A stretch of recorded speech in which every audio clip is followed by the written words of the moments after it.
సాధిస్తాం చిట్యాల ఐలమ్మ ఆశయాలు, చిట్యాల ఐలమ్మ ఆశయాలు.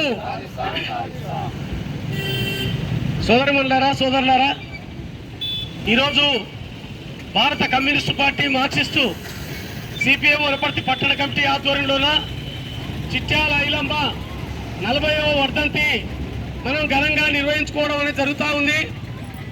ఈ ఐలమ్మ ఆశయాలను కొనసాగిస్తామని, అదేవిధంగా వీర తెలంగాణ రైతాంగ సాయుధ పోరాట వారసులము కమ్యూనిస్టులమే అని, అదేవిధంగా ఈరోజు బీజేపీ వాళ్ళు, ఆర్ఎస్ఎస్ వాళ్ళు చరిత్రను వక్రీకరిస్తూ మొత్తం హిందూ ముస్లింల కొట్లాటగా ఈ వీర తెలంగాణ సాయుధ పోరాటాన్ని వక్రీకరించడం జరుగుతూ ఉంది.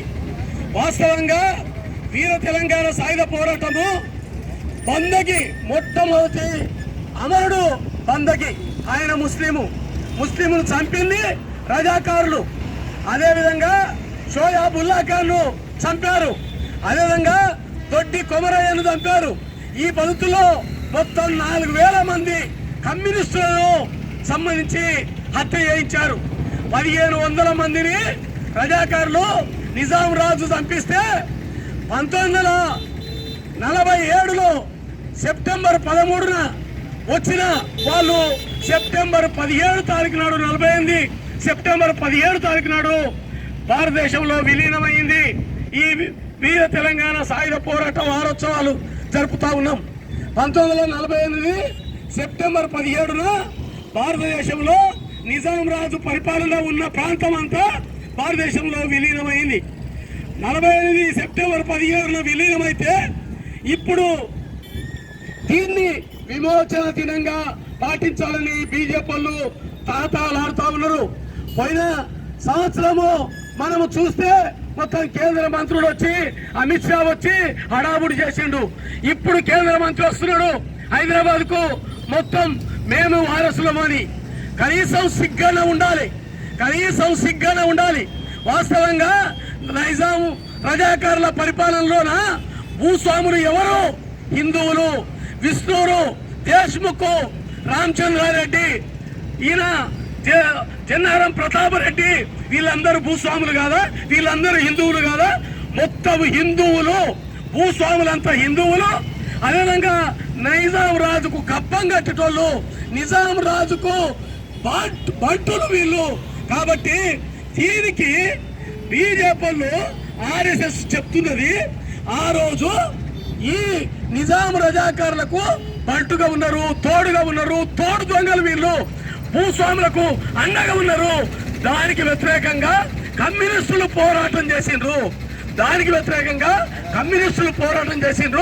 ఆ పోరాటం చేసి 3000 గ్రామాల్లో గ్రామ రాజ్యాలు నిర్మించుకున్నారు. అదేవిధంగా 4000 మంది అమరులైనరు. అదేవిధంగా ఈ చిట్యాల ఐలమ్మ సంబంధించి ఆమె సహకారి వృత్తి చేయకుండా బంద్ చేసిందని ఈ కొండలు రావాలంటే ఆయనతోన భూమి కౌలుకు తీసుకొని భూమి వ్యవసాయం చేస్తుంటే, నీవు సాగలు దానవు, నీవెట్లా ఈ భూమి వ్యవసాయం చేస్తావు, నీవు భూమి మాకు ఇయ్యాలి అని చెప్పి ఆ పద్ధతిలో ఇది చేసిండ్రు. చివరికి ఈ విష్ణుడు, దేశ్ముఖ్, రామచంద్రారెడ్డి గూండాలను పంపించిండు ఆ చేను కోసుకపోవాలని చెప్పి. చేను కోసుకపోవాలంటే కమ్యూనిస్టులు, ఆంధ్ర మహాసభ నాయకులు, భీమిరెడ్డి నరసింహారెడ్డి నాయకత్వంలో పెద్ద ఎత్తున తిరుగుబాటు చేసిండ్రు. వాళ్ళను వచ్చిన గూండాలను తరిమి కొట్టి ఆ చేను కోసి అది తీసుకుపోయి ధాన్యం మొత్తం ఐలమ్మ ఇంట్లో పోసిండ్రు. ఐలమ్మ ఇంట్లో పోస్తే కూడా ఈ విష్ణుడు, దేశ్ముఖ్, రామచంద్రారెడ్డి గూండాలను పంపించిండు. అర్ధరాత్రి పోయి ఐలమ్మ ఇంట్లో ఉన్న ధాన్యం మొత్తం తీసుకురావని. అక్కడనే ఉన్న కమ్యూనిస్ట్ పార్టీ నాయకులు భీమిరెడ్డి నరసింహారెడ్డి నాయకత్వంలో జరిగిన తిరుగుబాటును పెద్ద ఎత్తున వాళ్ళని తిప్పికొట్టిండ్రు. మొత్తం గుత్పలు తీసుకొని ఎంటబడితే పారిపోయినరు. ఆ ధాన్యం నిలబడ్డది. కానీ పోలీసు ఈ రజాకారులు, ఈ పోలీసు వీళ్ళను, భీమిరెడ్డి నరసింహారెడ్డి ఆయన అనుచరులను పోలీసులు అరెస్ట్ చేసి చిత్రహింసలకు గురి చేసి నోట్లో మూత్రం పోసిండ్రు. ఈ పద్ధతిలో అనేక రకాల చిత్రహింసలకు గురి అయినా ఈ కమ్యూనిస్టు నాయకులు ఆ పోరాటాన్ని కొనసాగించారు. 1946 సెప్టెంబర్ 11న ఈ వీర తెలంగాణ సాయుధ పోరాటం ప్రారంభమైంది. 1951 అక్టోబర్ 21న ఈ పోరాటం ఆగిపోయింది. ఇది మొత్తం 5 సంవత్సరాలు కొనసాగింది. ఈ పోరాటంలో ఈ వీరవనిత ఐలమ్మ కీలక పాత్ర పోషించింది. ఆ రోజు స్త్రీలు పురుషులనే తేడా లేదు. కమ్యూనిస్ట్ పార్టీ నాయకత్వంలో ఆడోళ్ళకు కూడా నాయకత్వం ఇచ్చిండ్రు. అదేవిధంగా మల్లు స్వరాజ్యం ఈ తెలంగాణ సాయుధ పోరాటంలో వచ్చిన వీరవనిత కమలాదేవి, ఆరుట్ల కమలాదేవి ఈ పోరాటంలో వచ్చిన పెద్ద నాయకురాలు. ఈ పద్ధతిలో చూసుకుంటే మహిళలు కూడా నాయకులుగా పెద్ద ఎత్తున తిరుగుబాటు చేసిన యోధులు వాళ్ళు. అదేవిధంగా స్త్రీ పురుష తేడా లేదు, కులం పేరు మీద విడిపోయేది లేదు, అంటరాని తనం లేదు. వీళ్ళు వంట చేసిన వాళ్ళు వంట చేసిన కాదు. అందరూ దళితులు, బీసీలు, ఓసీలు అని తేడా లేకుండా అందరూ కూడా ఒకరికొరు అన్నదమ్ముల్లాగా ఒక కుటుంబంలాగా కలిసిపోయిన సందర్భం అది. కాబట్టి మతోన్మాదం ఈ రోజు చెప్తున్నట్లు హిందూ ముస్లింల కొట్లాట కాదు. ముస్లింలంతా త్యాగాలు చేసిండ్రు, హిందువులు ముస్లింలు ప్రాణత్యాగం చేసిండ్రు. కాబట్టి ఈ పోరాటము వాస్తవంగా భూస్వాములకు వ్యతిరేకంగా, నైజాం రజాకార్కు వ్యతిరేకంగా, రాజుకు వ్యతిరేకంగా తిరుగుబాటు చేసిన పోరాటము.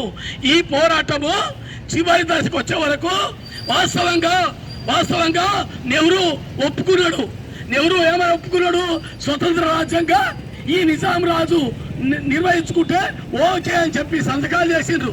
కానీ ఈ కమ్యూనిస్టుల నాయకత్వంలో జరుగుతున్న ఈ పోరాటము 10 లక్షల ఎకరాల భూములు పంచుకున్నారు, 3000 గ్రామాల గ్రామ రాజ్యాలు నిర్మించారు, భూస్వాములను తరిమి కొట్టిండ్రు. ఇటువంటి టైంలో ఈ నిజాం రాజు పరిపాలనలో ఉన్న ప్రాంతం అంతా ఒక్కటై కమ్యూనిస్టుల వశమయ్యే కాలం దగ్గర వచ్చింది. ఈ పద్ధతుల్లో పండయింది, ఇక తినడమే కాలం. ఆ పద్ధతుల్లో మొత్తం ఇదైపోతే భారతదేశం మొత్తం కూడా విస్తరిస్తుంది ఈ కమ్యూనిస్ట్ ప్రభుత్వాలు. కాబట్టి ఈ ప్రభుత్వం రావద్దని ఈ నిజాం రాజుకు అనుకూలంగా కలిసి వచ్చి వాళ్ళు నెహ్రూ సైన్యాన్ని తీసుకొచ్చిర్రు, సర్దార్ వల్లభాయ్ పటేల్ నాయకత్వంలోన. కాబట్టి నిజాం రాజు 1500 మందిని చంపిస్తే నెహ్రూ సైన్యం మొత్తం 2500 మందిని చంపించారు. వాస్తవంగా వీళ్లకు నిజంగా ఏది రాజుకు వ్యతిరేకంగా వస్తే, నిజాం రాజుకు వ్యతిరేకంగా వస్తే వీళ్ళు ఏం చేయాలి? ఆ రాజు పైన కాల్పులు జరపాలి, వాళ్ళ సైన్యం పైన కాల్పులు జరపాలి, చంపాలి. ఒక్కడికి ఒక్క రక్తం బొట్టు మారలేదు. కానీ వాళ్ళను సంబంధించేదంటే 3 రోజులకే విలీనం అయిపోయింది. తర్వాత వచ్చినాక ఆయనను గవర్నర్ పదవి, రాజ్ ప్రముఖ్ పదవి ఇవ్వడం అనేది జరిగింది. కాబట్టి ఈ రాజ్ ప్రముఖ్ పదవిచ్చి అదేవిధంగా రాజభరణాలు రద్దు చేసి ఆయనకు అన్ని రకాల స్వేచ్ఛనిచ్చినాడు. కాబట్టి ఇది వ్యతిరేకమైనది. దీనికి వ్యతిరేకంగా రాబోయే కాలంలో పోరాటాలు చేయాలి. బీజేపీ మతోన్మాదులు చేస్తున్న రజాకార్ సినిమా తీసిండ్రు. రజాకార్ సినిమాలో ఈ ముస్లింలు సంబంధించి హిందువులను చంపినట్టుగా తప్పుడు ప్రచారం చేసిండ్రు. కాబట్టి దీనికి వ్యతిరేకంగా మనం పెద్ద ఎత్తున ప్రచారం చేయాలి.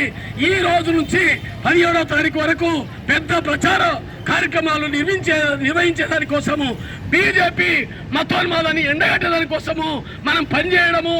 వీర తెలంగాణ సాయుధ పోరాట యోధులు 10 లక్షల ఎకరాల భూములు పంచుకున్నారు. దున్నేవానికి భూమి కావాలన్నారు. ఇప్పటికీ భూమి లేదు. దున్నేవానికి భూమి పంచడమే కమ్యూనిస్టుల లక్ష్యం అని చెప్పి ఈ మతోన్మాదాలకు వ్యతిరేకంగా తిరుగుబాటు చేయడమే సాగల ఐలమ్మకి ఇచ్చే నిజమైన నివాళి అని చెప్పి తెలియజేస్తూ ముగిస్తున్నారు.